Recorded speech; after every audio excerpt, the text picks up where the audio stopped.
Funding for Colores was provided in part by Frederick Hammersley Foundation. This time on Colores. Great passages of writing. Storytelling has always been a part of good history writing. In this special 30-minute Colores, best-selling author Hampton Sides shares his process for writing, the necessity of historical accuracy, and how the pleasure of reading is important. It's almost as important as the stories themselves, is how we tell them, and do we make them interesting and compelling and resonate for the next generation. It's all ahead on Colores. When you're doing your research for a piece of work and you're deciding what parts of the story to tell or not tell, what's your process for deciding what's necessary and what's accurate when you're looking at the past? So when I'm looking for, something to write about and trying to decide not only what to write, but how to write about it, I'm zeroing in on the primary stuff. And if there's a critical mass of that kind of material, then I feel like this is a good start to a story anyway. When you're working with diaries and letters and journals and things like that, you're grounded in the documents of the time. When you start leaving those primary documents and you start working off of secondary and tertiary accounts, I start to feel really, just very nervous. As a poet, when we're writing on historical accounts, I consider the facts dots, and then the space between the dots is where we have room for creativity. What's your feeling on that, or your process on that? The creativity for me is really more, I think, the structure. I think a lot about architecture. I think about the big sort of scaffolding of the story. So it's not the little dots, it's sort of the big picture that I think I spend more time thinking about, because I tend to write these big epic historical accounts. So if you have really good structure, everything just sort of falls into place. But the structure that's also the fun part for me. It's the kind of it's like solving a big puzzle. Who are going to be the characters? What are the through lines? When are these different storylines going to connect and or intersect? It's something I'm constantly thinking about in the shower, in my dreams. When I'm getting coffee in the morning, and constantly refining that structure, because it's never just immediately apparent. It's something that you're constantly honing as you progress through the story. What's your criteria for maybe keeping something that's accurate, or just keeping something that's rich in the story and then saying, nah, pass? I think that's sort of the difference between narrative nonfiction, which is what I do, and then several clicks of the dial this way, where you get into historical fiction. Right. In historical fiction, you do a lot of research. It can be very, very thoroughly and richly researched, but you also can make stuff up. They say some facts are too good to be checked. Right. In historical in historical fiction, you can kind of you have greater latitude to play with that. However, in my stuff, I will say sometimes I'll tell the stories in a very couched way. Like, for example, writing about Kit Carson in my book Blood and Thunder, I would sometimes tell the stories that were told about him, because I think they're very telling, not about Kit Carson, but about the culture that seemed to need this hero to personify, manifest destiny. All these tall tales were told about him in these pulp, early westerns that were called Blood and Thunders. As long as you identify what you're telling and make it very clear to the reader, whether it's true or false, you'd be surprised at how many things you can include in a nonfiction story. Do you feel a responsibility to the history and to the story? First, to the stories themselves, to the characters that I'm writing about, to the storylines that I've found. But I also think more and more about like the next generation. I teach more, I'm giving lectures more at universities, and I begin to think about these folks, these kids, reading my stuff, and it's influencing them. And I never really thought about that or reckoned with that. That the way storytellers and historians and writers of all stripes, how they tell their stories rubs off on the next generation in a profound way, in the way they tell their stories, and theirs in turn for the next generation after that. As we get away from the paradigm of textbooks, big fat traditional textbooks in college, and getting more and more into secondary, reading, I'm finding that my books are on the course syllabi more and more, which is, it's gratifying, but it's something I hadn't really expected. Do you feel that that influences now how you create? I'm not one of those writers who thinks a lot about the reader while I'm writing. I'm actually probably thinking about making the story satisfying to me. It's essentially a selfish thing. It's got to work for me.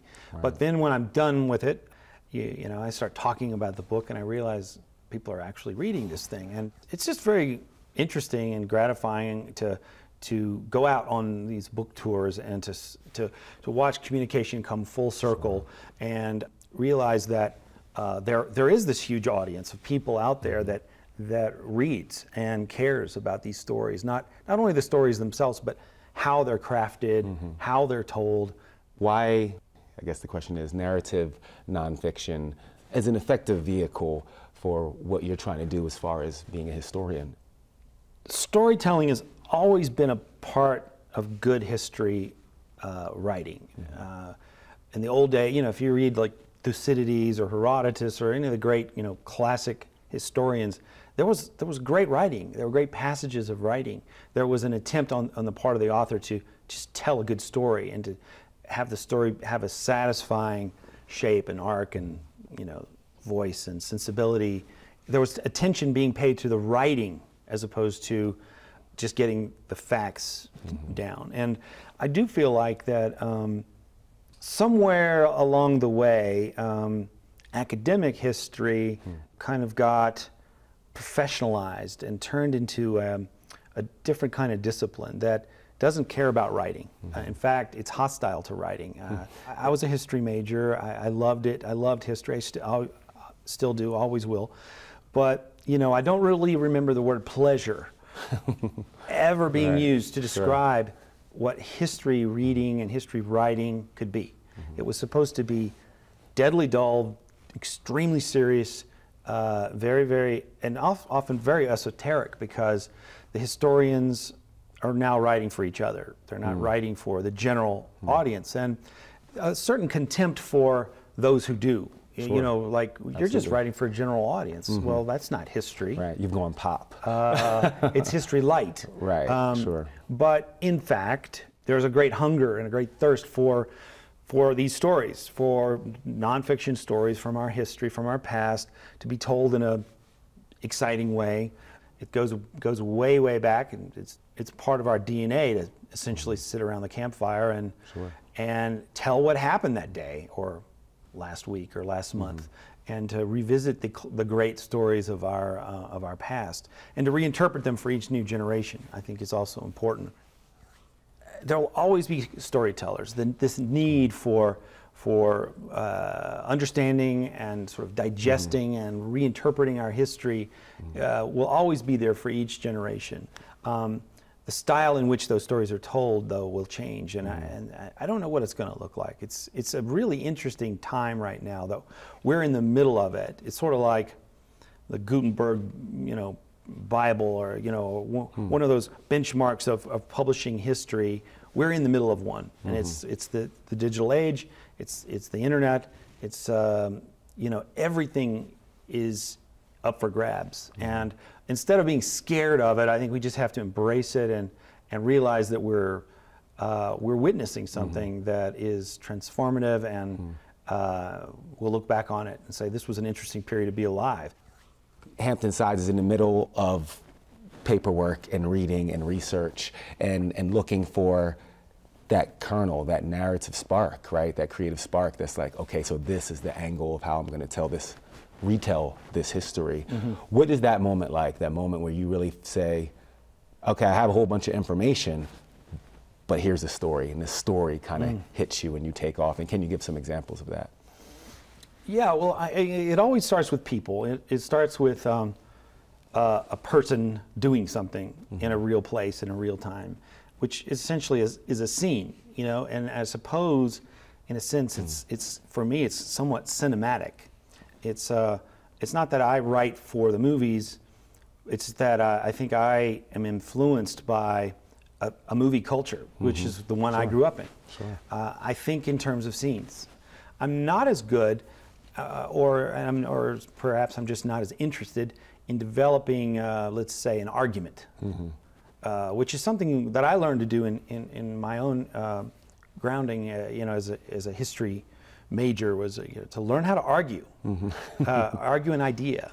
Narrative history is about scene painting. It's about character development. It's about finding a character doing something that reveals something about that character, as opposed to me analyzing that character and telling you what you should think about him. Or after much analysis, I've come to the conclusion that Kit Carson was this. Right. Well, I'd rather show you and let you decide what you think.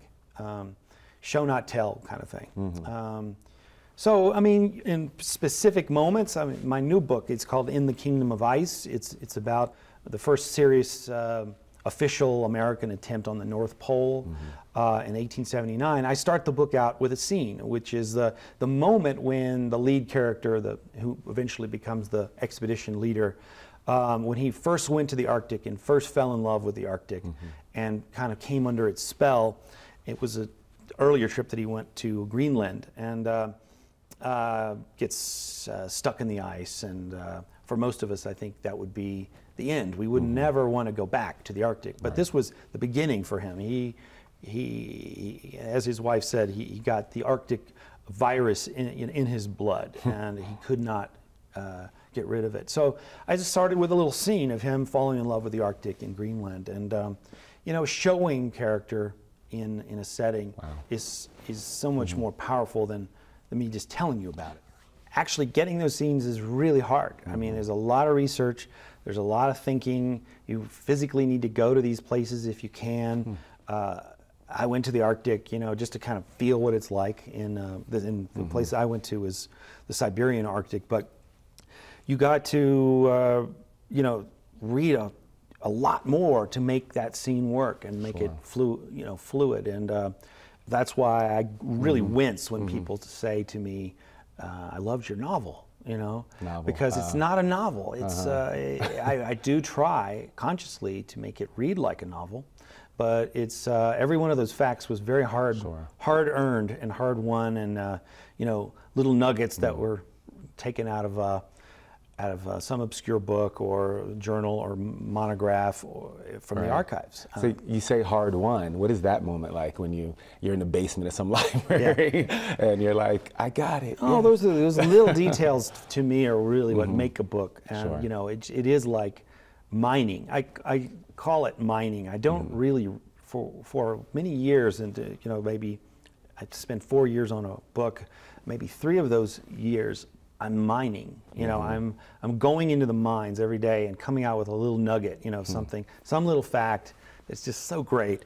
Perhaps it's completely irrelevant fact, but it's somehow really rich. And I had this really great experience, this experience that every historian yearns for, but we never get it. But this happened to me, which was the phone call with the little old lady who has a trunk full of yellowed old letters that she rescued from the attic, and she was gonna throw it away. Would you like it? Would you like this? Yeah. I mean, I got on the plane immediately. I was in Connecticut and met this lady, read these letters, and it wasn't just letters. It was all kinds of things. It was photographs and love letters between this woman and the commander of the expedition. Little details that come out of that, extraneous details about like eating apricots on a sunny day in Le Havre, France, when they were in love with each other, and it's like great stuff. And there is that aha moment when you find those little nuggets that come your way. After this many books, this much work, you've sort of found yourself in a pattern you've talked about. What is that pattern like? How would you describe that pattern?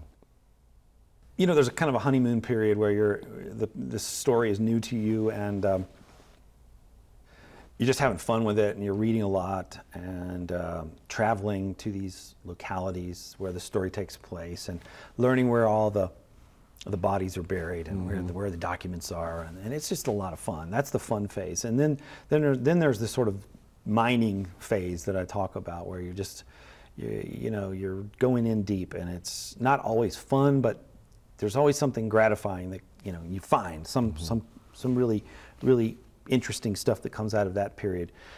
Then you start coming up with a structure, like a master architecture for the book that you think is going to work. And then I enter this phase that is probably no fun at all. I call it the pain cave, and it's just the pain cave is a dark place, where the hygiene isn't particularly good, and I'm muttering and shambling, saying things that my wife doesn't understand, and it's nonsensical stuff. And it enters your dreams, and your whole life becomes this book. And it's fun at times, but it's mostly it's just a lot of hard work getting that first draft together. Sure. I have to leave the house. I have to go. Even though I have a perfectly good office, I have to go somewhere else. I usually I have 2 or 3 different coffee shops that I go to in Santa Fe, and give people the evil eye. I don't want them to talk to me. Right. I need the noise, though. I need the stimulation of this background noise, as long as it's noise that I don't have to do anything about. Right.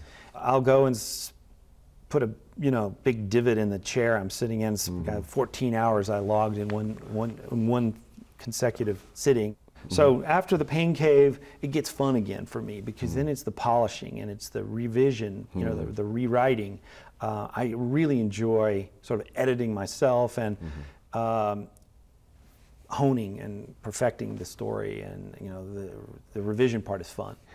As I imagine a painter's life, where you the painting's done, but you haven't given it to whatever the customer yet, and it kind of sits in your living room for a week, and you just kind of keep looking at it from different angles, and add a little bit on Tuesday and add a little bit on Wednesday, right? Yeah, that happens right up to the very end too. And then the fact checking happens, and I'll often send the manuscript out to different experts. This latest story has a lot of nautical stuff, and you cannot make a mistake with the nautical people. They're very unforgiving. Sure, and I imagine. That's not a sprit, that's a spar. That's how can you? We can't trust anything this guy has to say, because he called it the wrong instrument. It's fun though. It's fun to kind of send it out and get that feedback from experts. And structure-wise, do you find a pattern of how you even approach history? I guess I have a little bit of historical ADD. I do jump around in time period and different kinds of stories. But if you step back and look at all my books, there's a lot of commonality. I mean, they tend to be one thing. There's a lot of marching. I seem to be drawn to death marches. Someone said, this last one even more than ever. It's essentially these men. They're stuck in the ice for 2 years as their ship drifts towards the North Pole, and then it finally is crushed by the ice and sinks. And these 33 men and their dogs are stuck out on the ice cap 1,000 miles from the nearest landmass, which is the middle of Siberia. So they go on this march. This time it's for their own survival. I think the march idea is just a metaphor for movement over land, struggling against the elements, struggling against very extreme weather and circumstances. The Ghost Soldiers, my book about the Bataan Death March, and their time in those prison camps, it was a very similar story. This Blood and Thunder ultimately comes down to the story of the Navajo and their long walk to the Bosque Redondo and the whole long walk period of the Navajo. So again, I keep coming back to this theme of marching and death marching and walking over land and sort of experiencing history through movement. And I do think that narrative history does tend to want to do that. In the case of James Earl Ray, it's essentially was a road trip kind of story. I followed his nearly ceaseless movements in the months leading up to the assassination. And then I followed his movements after the assassination, being chased by the FBI. It's more interesting, I think, because the setting changes, the character evolves as he moves through the world. This idea of history and myth, and that line, like in the middle, you know, when we retell our stories, they turn into tall tales, you know, sometimes. Well, you know, we need our myths, we need our stories. We've always seemed to have needed these action figure heroes, or our, these juvenile biographies that I grew up with had this way of telling these stories of, you know, Washington and Franklin and, you know, all the great American heroes, and they told it in a very mythic kind of way. They were just all larger than life and perfect people, nearly perfect people without flaw. And I think one of the things that's happened in the last 50 years or so is that culturally we've decided it's okay for these people to be human beings. There's a little more acceptance for, in fact, interest in their flaws. Jefferson had slaves. Let's talk about that. Kit Carson was written about in the old days as this great, plucky American hero, self-reliant frontiersman, could do no wrong. Oh yeah, there were these Indians that were here already. The Native Americans, they don't particularly like Kit Carson. My book, you know, I think he's more interesting for his flaws, and he's good and bad. You know, he's a human being, and the culture's willingness to look at the total person and realize that truth is gray, it's not black or white. It just makes for more interesting stories and makes these people more real. Well, let me ask you, as a young Hampton Sides, what was your personal fascination with the flaws of our heroes?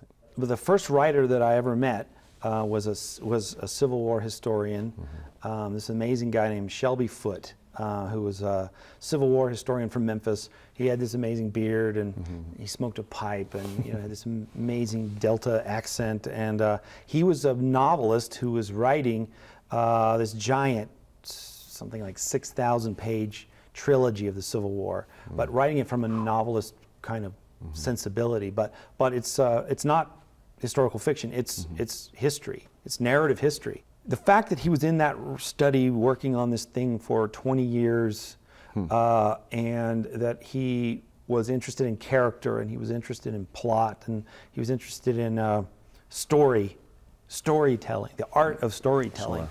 All of that rubbed off on me over the years, and it drove me to want to do this stuff. As a person who tells these stories, on a very personal level, why is history so important and integral to us? The reason it's important is because it's interesting. It's fascinating. It's fun. It's and there's that word pleasure that I was talking about earlier. It's pleasurable to know these things and to soak up these stories. And if we get away from the pleasure part, it's just like some caveman who's telling a story around the fire, and he's not a very good storyteller. It's like he didn't do a good job. Right. And so the story's not very interesting, and you don't remember it.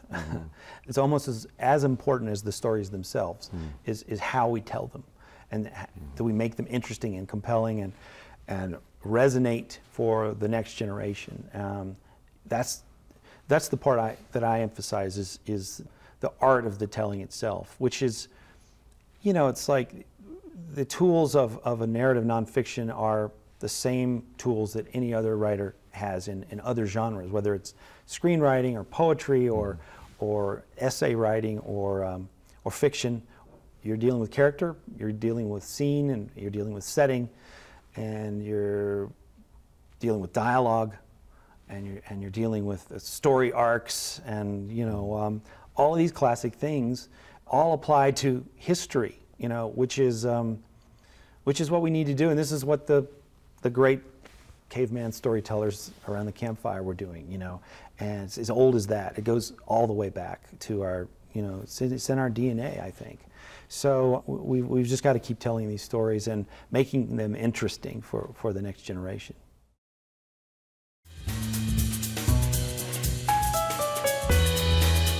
Next time on Colores. Obstacle that Screenwriter of the recent film Face of Love, Matthew McDuffie, shares what it's like to write for film and TV. Everybody, everywhere, has an infinite story to tell. It's what makes us human, and it's what makes us love each other. Lead actor James Corden and director David Frankel discussed their work on the film One Chance, the true story of an average man turned opera star. He said, you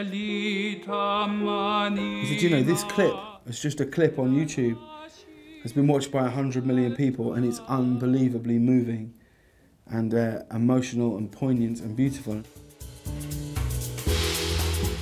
A Museum of the City of New York exhibition peeks at upper crust society during the Gilded Age, a time mirrored in Downton Abbey. There was an irony in a country that had been founded on egalitarian principles, now suddenly aping aristocratic modes. Painter and Renaissance man Dougie Padilla explores the art of meditation.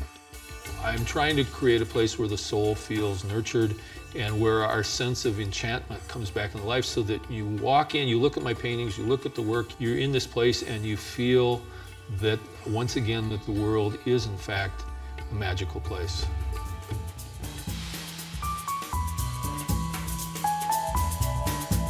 Until next time, thank you for watching. Funding for Colores was provided in part by Frederick Hammersley Foundation.